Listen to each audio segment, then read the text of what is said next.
आप समझ में नहीं आ रही है। जैसे कि इंसान बनाया कोई चीज़ जैसे कोई चीज़ यदि है और उसको किसी ने समझ लिया और फिर उसका वर्गीकरण कर दिया। जैसे कि अगर आप पढ़ेंगे वनस्पति विज्ञान तो पेड़ पौधों का भी वर्गीकरण किया गया है। हाँ, कि ये मोनोकॉट है, ये डाइकॉट है, इस तरह करके वनस्पतियों का वर्गीकरण किया गया है। तो वर्गीकरण तो है ही पहले से ही, आप उसको समझ करके वर्गीकरण कर दिए हैं ताकि लोगों को समझा सके, इसलिए। तो मोनोकॉट जो है जिसमें कि एक ही बीज होता है उसको मोनोकॉट कहते हैं। अच्छा। और डाइकॉट कहते हैं जिसमें दो बीज होते हैं। जैसे कि चना है आपका दो बीज वाला होता है, वो डाइकॉट है। और जैसे कि मकई है एक बीज होता है, वो मोनोकॉट है। तो दो भाग में वनस्पति शास्त्र को विभाजित कर दिया। तो इसका अर्थ यह नहीं है कि जिसने विभाजित कर दिया उसने उसको बना दिया। बात समझ रहे हैं? उसने दो शब्द उन्होंने बस उसने क्या किया कि जो था उसको बता दिया। ये नहीं कि उसने मक्का बना दिया एक बीज वाला, ऐसा नहीं है। तो हाँ, मैं प्रश्न समझाऊँ ना, वही मैं बता रहा हूँ ना। वो वर्ण कहाँ से? हाँ, तो वही मैं बता रहा हूँ ना। तो वर्ण आया कहीं से नहीं, वो है ही है। ऐसा नहीं है कि वो अभी नहीं है। या कुछ लोग ऐसे पूछते हैं कि अरे भारत में है, इंग्लैंड में कहाँ वर्ण व्यवस्था है? लेकिन ऐसा नहीं है, वो हर प्राणी में है, खाली मनुष्य में नहीं। आप चींटियों में भी देखेंगे तो मिलेगा, मधुमक्खियों में भी देखेंगे तो मिलेगा, स्पष्ट मिलेगा। उसमें भी क्या है कि चींटियों में भी देखेंगे कि एक महारानी है, चींटियों में भी क्या है, फौज है, सेना है, उसमें भी वर्कर हैं जो काम करते हैं। सारी चींटियाँ एक ही नहीं है, आप जान लीजिए। आप चींटियों का अगर पढ़ेंगे, साइंस पढ़ेंगे, तो आप देखेंगे कि उसमें सब एक ही नहीं है, वो अलग अलग कैटेगरी है। मधुमक्खी में भी सब एक नहीं है, रानी मधुमक्खी अलग होती है, वर्कर्स अलग होते हैं, और उसी में जो पहरेदार अलग होते हैं, सैनिक अलग होते हैं। हाँ, समझ रहे हैं उसको? तो ये प्रकृति में ही है।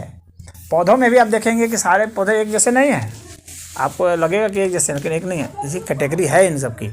तो उन कैटेगरी को देखा जाता है। उसी तरह से जैसे चाहे कोयला ले लें, चाहे हीरा ले लें, हीरा में भी देखेंगे तो उसकी कैटेगरी है। जैसे ब्लू डायमंड अलग है, ब्लैक डायमंड अलग है, हाँ, रेड डायमंड अलग है। तो रेड डायमंड में भी अलग अलग कैटेगरी है। बिल्कुल कैटेगरी तो है ही है, आप कैटेगरी से नहीं बच सकते। हाँ, तो कैटेगरी तो है ही है। तो ये जो कैटेगरी है, उसी में जो श्रेष्ठ कैटेगरी होती है उसको वे लोग ब्राह्मण कहते थे। उसका एक शब्द दिया था उन्होंने, ब्राह्मण, जो भी श्रेष्ठ कैटेगरी है इस पूरे अस्तित्व में। ये नहीं कि सिर्फ आदमी में, पूरे अस्तित्व में जो श्रेष्ठ कैटेगरी है उसको वे लोग ब्राह्मण कहते थे। जो द्वितीय दर्जे का है तो उसको क्षत्रिय कहते थे, जो तृतीय दर्जे का उसको ये कहते थे, चौथे दर्जे का शूद्र कहते थे। हाँ, और जो इस कैटेगरी के बाहर है उसको वे लोग चंडाल कहते थे, अंत्यज कहते थे। अंत्यज जो कि इस वर्ण व्यवस्था से अलग है, यानी इस कैटेगरी से जो अलग है। जैसे कुछ अपवाद नहीं होते हैं, हर चीज़ में अपवाद होते हैं, तो उसको वे लोग अंत्यज कहते थे, जो कि अलग हैं, जो कि इनका एक तरह से हाइब्रिड है। इनके जो हाइब्रिड हैं उसको वे लोग अंत्यज कहते थे। उसको उसमें नहीं मानते, कर रहा है, ज्ञान भी नहीं प्राप्त कर रहा है, पुरुषार्थ तो सब चीज़ में कैटेगरी थी। जाति से तो मतलब नहीं अब हुआ। देखिए अब क्या हुआ। अब आपको मैं समझा रहा हूँ उसमें। अगर उपनिषद में जो है इसका शुरुआत कैसे होती है, जैसे शुरुआत उन्होंने पूछी है ना, तो इसलिए मैं शुरुआत बता रहा हूँ। वहाँ शुरुआत भी बताया गया है उपनिषद में। तो शुरुआत कैसे होती है, तो बताते हैं कि जो ईश्वर था, चूँकि ईश्वर श्रेष्ठ है, तो ईश्वर को इसलिए कहीं कहीं ब्रह्म कहा गया। ईश्वर का कहीं एक नाम ब्रह्म भी है। हाँ, तो उसी ब्रह्म से ब्राह्मण हुआ, यानी जो ब्रह्म के जो गुण रखते हैं, यानी ईश्वरीय गुण जो रखते हैं, जो जितना करीबी ईश्वरीय गुण रखते हैं, वे ब्राह्मण हुए। समझ आदर्श अवस्था है। हाँ, वो आदर्श अवस्था है। तो जो गुण रखते हैं वो ब्राह्मण होते हैं। यानी जब शुरुआत जब होती है, सृष्टि की रचना जब होती है, तो जो पहली रचना होती है उसको ब्राह्मण कहा गया। लेकिन वो ब्राह्मण पर्याप्त नहीं था। क्यों? क्योंकि वो एब्स्ट्रैक्ट था, वो सब्जेक्टिव था, वो चेतन तत्व था। इसलिए आत्मा को भी ब्रह्म कहा जाता है। तो वो चेतन तत्व था, तो इसीलिए अभी वो जो है पूर्ण नहीं हो पाया एक तरह से। तो वहाँ से फिर जो है उसकी जो विकृति हुई, उसके बाद जो सेकंड स्टेज आया, वो कई तरह से उसी ब्रह्म में जो विकार होते हैं, वो उस विकार से जो है क्षत्रिय की उत्पत्ति होती है। यानी उसी ब्रह्म में क्षोभ हुआ। का कहना था कि उस ब्रह्म में क्षोभ हुआ, और उस क्षोभ होने की वजह से उसमें मान लीजिए कि कोई चीज़ है, वो थोड़ा सा एक अलग फॉर्म में बिगड़ गई, तो उसको उन्होंने कहा दिया कि ये क्षत्रिय है, ये सेकंड कैटेगरी। हाँ, मतलब वो स्थूल हो गया, वो स्थूल हो गया, यानी वो पदार्थ की ओर ज़्यादा झुक गया। तो चेतन तत्व जो पदार्थ की ओर ज़्यादा झुक गया, हाँ, तो उसको क्षत्रिय कह दिया। तो इस कैटेगरी में देवता लोग आते हैं, इस कैटेगरी में सब देवता लोग आए, जब वरुण जो है, इंद्र हैं, ये सब जो है ना, इनको क्षत्रिय कहा गया उसके हिसाब से उपनिषद में। तो इन लोगों को क्षत्रिय बना दिया। फिर इसके बाद जो है इसमें फिर विकृति आ गई, यानी और स्थूल हो गई है, और इसमें पदार्थ की जो है जुड़ गई, चेतना थोड़ा सा कमज़ोर पड़ रहा, और पदार्थ थोड़ा हावी हो गया, तो उसको लोग वैश्य कह दिए। तो उसमें जैसे को पोषण देवता है, इस तरह के जो देवता हुए जो कि पोषण तत्व तो देते हैं, और आदित्य वगैरह हैं। तो इस तरह से हो गया। फिर उसमें से और विकृति आ गई, तो उसमें शूद्र कैटेगरी में वे चले गए। फिर उससे और विकृति आ जाएगी तो अंत्यज हो गए। ये तो सृष्टि का निर्माण में जैसे कैसे पृथ्वी बनी, कैसे ऐसे हुआ। अब उसी तरह से मनुष्यों में भी काटना शुरू कर दिया, मनुष्यों में भी कैटेगरी बनाने लगे। हाँ, तो वो जो देवता है ना, देवता का अर्थ हम लोग सोचते हैं कि एक मूर्ति का आकार, वैसा नहीं है। नहीं। देवता का अर्थ होता है वो तेज पुंज। जब वेद देवता की बात करता है ना, तो वे देवता का अर्थ करता है तेज पुंज। देवता का मतलब अभी जो आप लोग पौराणिक रूप से जो समझते हैं देवता, वो देवता नहीं। देवता का अर्थ होता है तेज पुंज, यानी ये जो ऊर्जा है, ऊर्जा का जो अधिष्ठाता है, जो स्रोत है, उसको देवता कहते हैं। तो पहले वो बना, कहने का मतलब होता है कि चेतना से पहले ऊर्जा का वो बना आदि स्रोत, और उस आदि स्रोत से ऊर्जा बनी।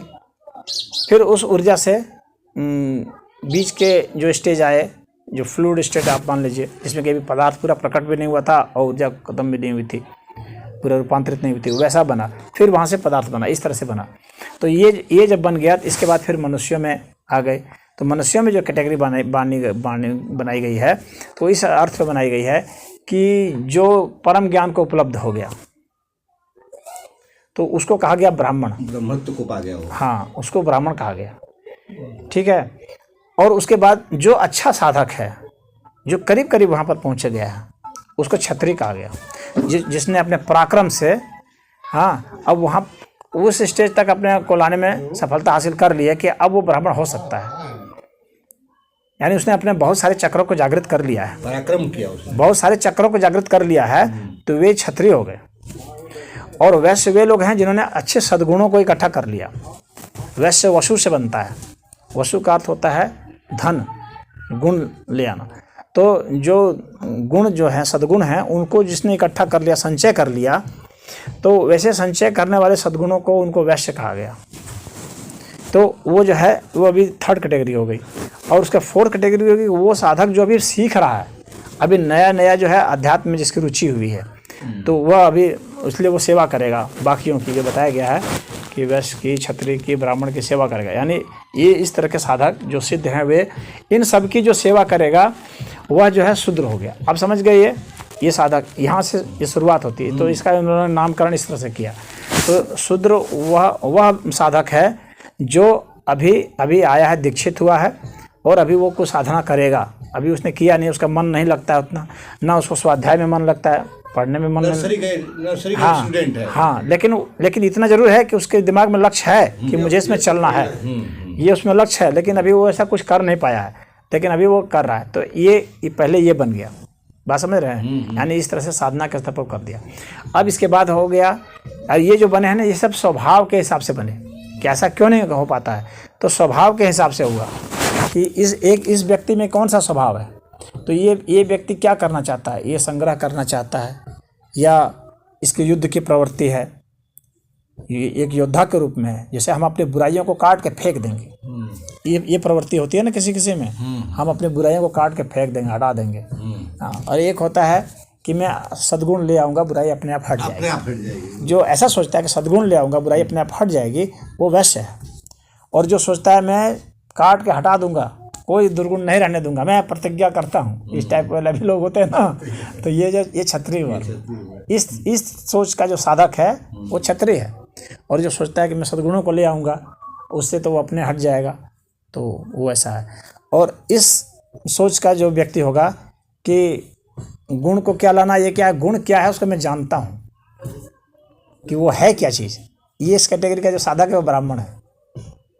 अब बात समझ में आ रही है? कैसे बताइए ब्राह्मण वाला? जैसे ये लोग तो गुण इकट्ठा कर रहे हैं, हाँ एक दुर्गुण को काट रहा है छत्री, हाँ हाँ, और लेकिन ब्राह्मण क्या है कि वो न इसको काट रहा है ना वो कर रहा है। ब्राह्मण वह है, वह व्यक्ति है, वह साधक है जो सोचता है कि गुण क्या है, जरा मैं उसको जानूं कि वो है क्या, और जान जाता अच्छा है। वो उसका मतलब उसको उसमें शोध करता है। शोध करता है, शोध हाँ, करता है। हाँ। जो ऐसा करता है ना उसको ब्राह्मण कहा जाता है, जो गुणों के ऊपर शोध जो करता है। शोध कर लिया उसको कहा जाएगा ना। हाँ, मतलब उसमें जो प्रवृत्त हो गया तो जाति से तो मतलब ही नहीं है। आप सुनते जाइए। ये सही है, शूद्र आईएएस बनता है और ब्राह्मण अब मैं उस पर आऊँगा। उच्च जो है नीचे बहुत अभी आप जिस स्तर पर बात कर रहे हैं वहाँ पे आऊँगा धीरे धीरे, पहले यहाँ से समझते जाइए तभी आप स्पष्ट होगा।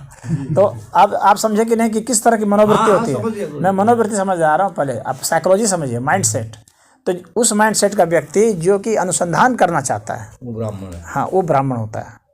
जो अनुसंधान करना चाहता है, वो गुण को ग्रहण करना है नहीं करना है इससे उसको बहुत मतलब नहीं है। ग्रहण करना है या छोड़ना है ये सब तो ये वैश्य वाला हो गया, और काट के हटाना है सिर्फ क्षत्रिय वाला। शूद्र जो है उसको समझ में नहीं आ रहा है कि ग्रहण करूं कि छोड़ दूं कि शोध करूं उसको अभी कोई समझ में नहीं आ रहा है, कंफ्यूज्ड स्टेट है अभी वो।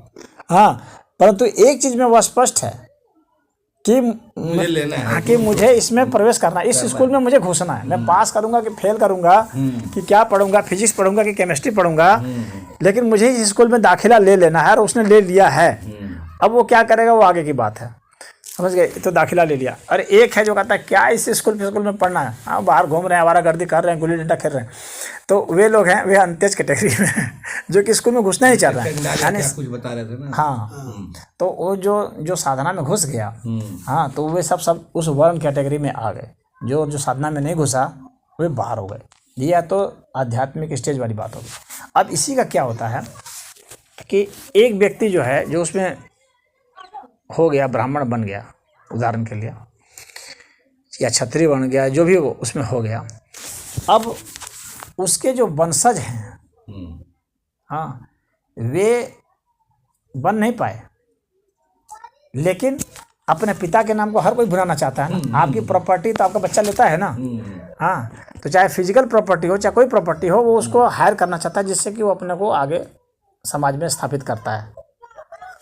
तो जो ब्राह्मण हो गए उनके लड़के भले वे ब्राह्मण नहीं हो पाए, लेकिन उन्होंने नाम वही जारी रखा कि मैं भी ब्राह्मण हूँ। क्यों? क्योंकि उसका बेटा हूँ, जबकि ऐसा है नहीं, लेकिन उसने अपने को वही कहा कि मैं भी ब्राह्मण, क्योंकि मेरा बाप ब्राह्मण है।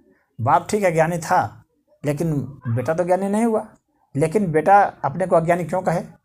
क्योंकि जो ज्ञानी हो जाता है, जिसने कुछ गुण अर्जित कर लिए हैं, तो उसके साथ साथ सारी चीज़ें इकट्ठी होती है ना, उसके साथ साथ वो सम्मान भी आ जाता है, वो धन भी आ जाता है, जो भी होता है, हाँ, वो पद आ जाता है।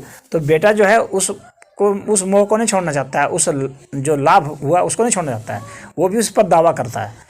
तो वे लोग भी अपना नाम जो है ब्राह्मण, ये गलती जो कहाँ हुई, वो गलती यही हुई है कि जो वर्ण व्यवस्था थी, जो उसके स्वभाव में था, जिसने गुण पर था, अब वहाँ पर ये जन्म पर वंश पर आता है, जन्मना हो गया वो, वंश पर आ जाता है, क्योंकि उसका बेटा उस मोह को नहीं छोड़ना चाहता। तो वो कहता है कि हम उसके बाप है, तो उसको भी लोग बुलाते थे। हालांकि द्वयम कैटेगरी का होता था, हालांकि वो बाप था तो भाई कुछ गुण तो सिखाई देता था उसको, लेकिन वो द्वयम कैटेगरी का था, तो उसको भी लोग बुलाते थे, सम्मान देते थे। उसी तरह से सम्मान देते थे, तो वह भी, अब जो सामान्य जो लोग हैं जो इतनी बारीकी को नहीं समझते हैं, वो भी उससे चलो ये भी ब्राह्मण है, तो वो भी ब्राह्मण कहने लगे। यहाँ पर जो आप गलती कहिए या साजिश कहिए या जो कहिए, उन लोगों को यह निर्धारित करना चाहिए था। हालांकि ये मनुस्मृति में है लिखा हुआ कि कोई भी जो शूद्र है वो ब्राह्मण हो सकता है, और कोई भी ब्राह्मण शूद्र बन सकता है। हाँ, ये मनुस्मृति में है। हाँ, मनुस्मृति में है कि ब्राह्मण शूद्र हो जाएगा। अच्छा, हाँ, तो मनुस्मृति को आधार बनाकर आलोचना करते हैं। अरे करने वाले तो कुछ भी कर दें धरती पर, लेकिन मनुस्मृति बहुत सारी गलतियां हैं उसमें भी। वो जो शादी के बाद असल में मनुस्मृति जो है ना, बनाए ब्राह्मण परिवार, मनुस्मृति बहुत बढ़िया ग्रंथ है। मनुस्मृति लिखा हुआ मनुस्मृति जो बहुत गलत ऐसा मतलब है ना, वो जाति से नहीं है ना, मौलिक ग्रंथ जो है मनुस्मृति का। नहीं है। अब तो उस ग्रंथ पर कभी आएंगे, चर्चा करेंगे, क्योंकि फर्स्ट कोड है ना, वो लंबा हो जाएगा। वो भारत का जो एक पहला संविधान एक तरह से मान सकते हैं मानवों के लिए, अच्छा, मनुस्मृति। मनुस्मृति। और बहुत बढ़िया संविधान है, ये बात नहीं है। लेकिन कोई भी जो एक बनता है, जैसे यही संविधान हम लोग आज जो भारत में फॉलो कर रहे हैं, आज भी लाखों लोग व्याख्या कर रहे क्या ये वही संविधान है जो उस संविधान कमेटी ने पास किया? नहीं, अभी कितने संशोधन हो चुके हैं? संशोधन हो गए ना। तो उसी तरह से उसमें क्या है ना, कितने संशोधन हो गए, कितने लोगों ने अपना अपना घुसेड़ दिया। चीन में मनुस्मृति का वो मिला है, जैसे देखेंगे वैसे चीन में मनुस्मृति का लेख मिला है कि क्या बना, तो उसमें जितने श्लोक हैं उससे डबल से भी ज़्यादा इसमें श्लोक है। चेपक। हाँ, छेपक हो गए। तो भाई जब चीन में जो है, और चीन में जो मिला है वो बहुत पहले का है, मतलब आज से करीब 2500-3000 वर्ष पुराना है। तो 2500-3000 वर्ष पुराना जब वो है, तो उसमें जितने श्लोक थे उससे भी डबल से भी ज़्यादा कैसे हो गए अभी में? ओरिजिनल तो उतना ही होना चाहिए था ना। घुसेड़ दिए होंगे ना। हाँ, तो उसमें घुसेड़ दिए। और बाद में फिर तो इन लोगों ने, जैसे विलियम हंटर वगैरह थे, इन लोगों ने इसमें रिसर्च किया, तो ये विलियम हंटर जो है इन लोगों ने घुसा दिया अपना इसको बदनाम करने के लिए। खैर वो दूसरा मामला है, अभी हम लोग उस मुद्दे पर आते हैं। तो जब उन लोगों ने क्या किया कि ये इस बात को तो कहा कि जो ब्राह्मण है यदि वो ब्राह्मणत्व को प्राप्त नहीं करता है तो वो जिस स्तर पर है उसको वही कहा जाना चाहिए, उसको शूद्र कहा जाना चाहिए। ये तो मनुस्मृति में भी वर्णन किया हुआ है कि अब ऐसा नहीं है कि बाप ब्राह्मण है तो बेटा भी ब्राह्मण ही होगा, नहीं, वो शूद्र भी हो सकता है, वैश्य भी हो सकता है, क्षत्रिय भी हो सकता है। तो इसका मतलब नियम के हिसाब से तो वो ठीक थे उस आधार पर। लेकिन जो जन सामान्य में क्या है कि ये सिद्धांत कुछ और चलता है, व्यवहार में कुछ और चलता है। कोई अपना नाम द्विवेदीय रखेगा, हाँ, तो उसको कोई क्या करेगा? तो और वो भी अपने को वही ब्राह्मण कहेगा कि मैं ब्राह्मण हूँ, या जो क्षत्रिय है। तो ये जो है वर्ण व्यवस्था अब जाति व्यवस्था में बदलने लगी। कि इसके पीछे वास्तव में एक रीजन और है क्यों ऐसा बदलने लगी। इसमें एक कारण तो ये हो गया, दूसरा कारण जो है वो है आजीविका। ये बहुत बड़ा कारण है आजीविका। और आजीविका को बचाने के लिए, जैसे कोई मछली मार रहा है तो उसी में वो पारंगत हो गया, तो जाहिर सी बात है जो मछली मारने में पूरा जीवन अपना खपा दिया तो उससे संबंधित उसको बहुत सारा चीज़ मालूम पड़ जाएगा, रहस्य मालूम पड़ जाएगा ना, कैसे मछली पकड़ते हैं, कौन मछली कहाँ मिलती है, कहाँ, तो वो ज़्यादा अच्छा से मछली पकड़ सकता है, दूसरे को पता नहीं चले। तो उसने क्या किया कि इस तरह के जितने भी मतलब लोग थे, जो ग्रुप था, तो उन लोगों ने, या जो कबीला समझ लीजिए आप, उन लोगों ने अपने इस रहस्य को छुपाने के लिए वैसे ही से अपना विवाह करना चाहा जो कि इसी तरह के रहस्य वाले हों। मतलब वो फैले नहीं बात आती लोगों में, और वे उसमें शामिल होकर उसका प्रतियोगी न बन जाए, कंपटीटर न बन जाए। कंपटीटर को एलिमिनेट करने के लिए उन लोगों ने वैसे ही शादी करना शुरू किया। तो इससे क्या हो गया कि एक यहाँ से शादी कर रहा है उसे में, जो कि वैसे ही आजीविका को जान रहा है, तो धीरे धीरे क्या हुआ कि उनका ये क्लोज ग्रुप हो गया, एक क्लोज ग्रुप हो जाएगा कि अब उसी आजीविका वालों से शादी कर रहे हैं तो वो एक जाति का रूप धारण कर दिया, क्योंकि उसी में विवाह कर रहा है, वो अन्य जगह विवाह नहीं होने दे रहा है। उस वक्त तो सिस्टम ऐसा तक था कि बाप अपने बेटी तक को नहीं बताता था, उसका अपने बिजनेस का जो रहस्य है वो अपनी बेटी को नहीं बताता था, सिर्फ अपने बेटे को बताता था। तो बेटी चली जाएगी तो उधर बता, हाँ, उधर बता देगी।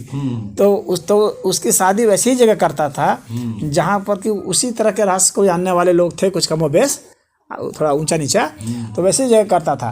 तो यह जो रहस्य को छिपा कर रखने का है और अपनी आजीविका को बचाए रखने का, इसने यह जाति प्रथा को उत्पन्न किया, बढ़ावा नहीं दिया, उत्पन्न किया। जैसे आप पूछ रहे थे ना कि कैसे जाति उत्पन्न हुई, तो ये उत्पन्न इस आधार पर हुई कि जो भी ग्रुप अपने अपने गुण के आधार पर, कोई लोहार का काम है, जिसने लोहा को बनाना को सीख लिया तो वो उसी ट्रेड से संबंधित जो लोग थे उनसे ही शादी करता था ताकि बचा सके अपने उस रहस्य को, ताकि, क्योंकि उस वक्त जीना थोड़ा कठिन था ना, जीना बहुत कठिन था, आज इतना आसान नहीं था जीना, तो कठिन था। और उस वक्त के रहस्यों को जानना भी तो कठिन था, उसको व्यक्तिगत बहुत ज़्यादा शोध करना पड़ता था, परिवार को या उसके समाज को। तो वे लोग अपना ट्रेड बचा के रखते थे। उसी तरह से जो बनिया कैटेगरी के लोग थे वे अपना ट्रेड बचा के रखते थे। तो हाल फिलहाल तक भी आप देखेंगे, आज भी आप देखेंगे कि बनिया जो है, जो व्यवसाय करता है, वो थोड़ी बताता है अपना राज, व्यवसाय का राज नहीं, इसी तरह कोई भी राज नहीं बताता है, राज रखे रहता है। तो उस वक्त भी राज रखे रहते थे और उसी में शादी करते थे। धीरे धीरे जाति की उत्पत्ति हो गई। जाति की उत्पत्ति का कारण यही है और कोई कारण नहीं है। लेकिन वेद जो है, वेद इस चीज़ को नहीं कुछ समझता है, न वेद इसके विषय में कोई बात करता है। इसके विषय में तो बाकी जो स्मृतियाँ हैं वे सब बात करती हैं, लेकिन वेद जो बात करता है वो यही करता है कि ये जो है ये गुण है, ये अस्तित्व का गुण है, इसको तुम बदल नहीं सकते। यह नहीं है कि आपका चॉइस है, ये नहीं है कि इंग्लैंड के लोग कहेंगे हम लोग उस वर्ण व्यवस्था में नहीं आते। आप हैं, आप उसके लिए कुछ नाम दे दीजिए, आप उसके लिए आप छतरी की जगह आप उसको सैनिक बोलिए, इससे क्या फर्क पड़ता है? है तो काम तो आप वही कर रहे हो ना। कोई गुरु है तो काम तो वही कर रहा है, वो ब्राह्मण है, चाहे उसका आप नाम कुछ भी रख दीजिए, उसका नाम आप शेख रख दीजिए, हाँ मुसलमान है तो, लेकिन काम तो वही कर रहा है ना। तो वेद यही कहता है कि वर्ण है तो वो जो है वो प्राकृतिक है, वो कुदरती है वह, और उसी चीज़ को आइडेंटिफाई किया है के संतों ने और उसको बताया। और ये हर चीज़ में उन्होंने कैटेगरी बांटी, चाहे खुशबू के आप लेंगे तो कि कौन सी खुशबू बढ़िया है कौन क्या है, उसका भी ब्राह्मण क्षत्रिय व शूद्र बनाया। उसी तरह से चाहे आप कोयला का भी लेंगे तो कोयला सब में बहुत है ना, बन गई है ना, एंथ्रासाइट है और ये सब डोलोमाइट है, ढेर सारा चीज़ है। तो कौन से कैटेगरी में कौन श्रेष्ठ है उसके हिसाब से उन्होंने उसका नामकरण कर दिया हर चीज़ में। तो इस तरह से वो कहे कि वर्ण व्यवस्था जो है वो कुदरती है, लेकिन जो जाति की उत्पत्ति है ये अपने ही जो ट्रेड में शादी करने की वजह से हुआ। और अम्बेडकर ने इस चीज़ को ठीक समझा था। अम्बेडकर ने इस चीज़ को कहा था कि जाति का मुख्य आधार जो है वो रोटी और बेटी है। बिल्कुल सही सटीक कहा था उसने कि एक जगह से दूसरी जगह रोटी जो कि नहीं खाते हैं, हाँ आजीविका का मतलब है रोटी से, और दूसरा बेटी का विवाह नहीं करते। आज विवाह खत्म कर दीजिए, देखिए जाति खत्म हो जाएगी। जाति का क्या है? आंदोलन चला रहे हैं गुरु जी, अपने हर प्रवचन में कहते हैं शादी खत्म कि नहीं, अपनी जाति में शादी करने पर 10 साल प्रतिबंध करा दिया जाए। खत्म हो जाएगी। हाँ ये सही है कि स्वजाति विवाह को जो है ना प्रतिबंधित कर दिया जाए कानूनन। लेकिन गुरु जी तो हर मंच से एक ही बात करते हैं, स्वजाति विवाह को कानूनन प्रतिबंधित कर देंगे तो अपने आप खत्म हो जाएगी जाति में शादी जाति का क्या पैसा कुछ नहीं। नहीं करना है। हाँ क्या उसमें तो इंसान पति पत्नी की मान्यता ही नहीं दी जाएगी, ये नहीं है पति पत्नी मानता नहीं रिवॉल्यूशन तो हाँ रिवॉल्यूशन तो होगा इसमें कोई दो राय नहीं। इसके लिए कानून बना है, कानून बनाना पड़ेगा बना ना, ही नहीं सकता ना कोई। बना सकता है, क्यों नहीं बना सकता है? तो फिर कानून जीवन क्यों नहीं बना सकते? कानून तो गवर्नमेंट चाहे बना सकती है, बिल्कुल बना सकती है। गवर्नमेंट उसी दिन तो खत्म हो जाएगी। रिवॉल्यूशन इतना बड़ा देखिए, revolution नहीं जो- समझ नहीं पाएंगे। अब जो शासक वर्ग है हाँ अगर वो इतना चैलेंज स्वीकार करने को तैयार हो जाता है तो वो कर सकता है। गुरु जी आज भी हमारे देश में देखिए परिवर्तन हुए ना, बड़े बड़े सती प्रथा का जब हुआ था उसमें भी बहुत विरोध हुआ था, ये बात नहीं है। अंतरजातीय विवाह की मान्यता दी गई है ना, आप अंतरजातीय की विवाह की मान्यता दिए हुए हैं, अब उससे थोड़ा सा एक स्टेप आगे बढ़िए, स्वजाति की मान्यता रद्द कर देते हैं। कानूनी पति पत्नी नहीं माना जाएगा, बस देखिए स्वजाति विवाह में जाति विवाह की अनुमति है। अब एक कानून बना दीजिए कि कानूनी रूप से 5 साल जो है स्वजाति विवाह प्रतिबंधित है, यहाँ तो 5 साल में मार जात दे रहे हैं हम लोग। पात। लेकिन गुरु जी मुझे लगता है ना उससे भी एक आसान तरीका है। और नहीं गुरु जी उससे भी एक आसान तरीका है, आप सरनेम लगाना बंद करवा दीजिए, एक कानून बना दीजिए कोई सरनेम नहीं लगाए, उससे नहीं फर्क पड़ेगा। गुरु जी बहुत फर्क पड़ जाएगा। अच्छा ये बताइए सर, सर नेम से बहुत फर्क नहीं पड़ेगा। शादी हर जन सोच की नहीं लड़की बदलेगी की ना। वो सर नेम जो है ना ये जो है सुपरफ्लुअस ये सॉल्यूशन है, सुपरफ्लुअस सॉल्यूशन है, ये वास्तविक सॉल्यूशन नहीं है। वो तो नहीं है पूरा तो नहीं सोल्यूशन, लेकिन तभी भी 20% समस्या खत्म हो जाएगी। कुछ नहीं, जो जब शादी करते हैं ना लोग सब पूछते हैं तुम किस जात का है, गुरु जी वो शादी का, लेकिन जनरल आदमी में जब खाली नाम रहेगा तो उससे क्या होगा? जब शादी करते समय सब पूछेंगे ना। गुरु जी आज नाम भी तो जो कुछ भी है रखो। आज भी हमारे देश में हाईएस्ट लेवल पर जो पॉलिटिक्स हाँ ये है उनके कि अंदर उसमें भी जाति भावना है। उसमें जो भेदभाव जो किया जाता है, वही वो जो भेदभाव किया जाता है, डिस्क्रिमिनेशन है वो कम डिस्क्रिमिनेशन जो होता है, भेदभाव कि भाई ये सोशल कि भाई डिस्क्रिमिनेशन खत्म हो जाएगा। ये ये यहाँ और खत्म होगा ना, ये यहाँ मिश्रा लगा दिए हैं, खत्म कर देंगे। ये यहाँ सिंह लगा दिए सोशल हैं, डिस्क्रिमिनेशन खत्म हो जाएगा। हाँ, हाँ ये हो सकता है। लेकिन हम और आप बात करेंगे तो बोलेंगे संजीव तू कौन बिरादर, तो ठीक है, लेकिन जनरल समाज के वही बात है ना। तो वो शादी में तो नहीं, लेकिन सोशल डिस्क्रिमिनेशन में वो कामयाब होगा। जो तुम कर रहे हो टाइटल हटा देने वाला, हो जाएगा। वो कामयाब होगा उसमें। जैसे अगर उतना बड़ा अभी नहीं स्टेप ले जाए तो कदम इतना है कि भाई